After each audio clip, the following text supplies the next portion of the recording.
તો આમાં ચિત્ર બધા ભાઈને આવ્યો બધા મજામાં છો. તો ભાઈ આજે 12માનું રિઝલ્ટ આવી ગયું છે અને પાસ થયા હોય એને બધાને ખૂબ ખૂબ અભિનંદન. અને નાપાસ થયા હોય એને ભાઈ કાંઈ વાંધો નહીં, ટ્રાય અગેન ભલામણા ફરીને ટ્રાય કરવાની. જિંદગી ક્યાં આપણે હારી ગયા છીએ ભલામણા. આ તો શું કહેવાય, હું તમને વાત કહું ભલામણા, બરાબર. અહીંયા આટલું ભણ્યો, બરાબર. હવે હજી સુધીમાં આ સર્ટિફિકેટની કાંઈ વેલ્યુ નથી ભલામણા, સમજ્યા. અનુભવની જ વેલ્યુ છે.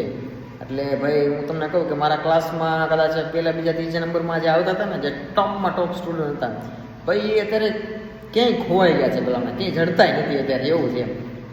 એટલે આ નંબર લાવવા, પાસ થવા, આ એટલું બધું કાંઈ ઇમ્પોર્ટન્ટ નથી, બરાબર. પણ જો આમ કહે છે ને કે ભણેલા તો ભાડે મળે છે, બરાબર, એવું છે.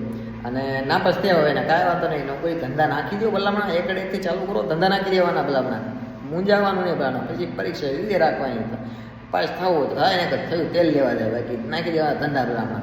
ધંધા કરવા માટે કોઈ ડિગ્રી કે કોઈ લાયકાતની જરૂર નથી, બરાબર.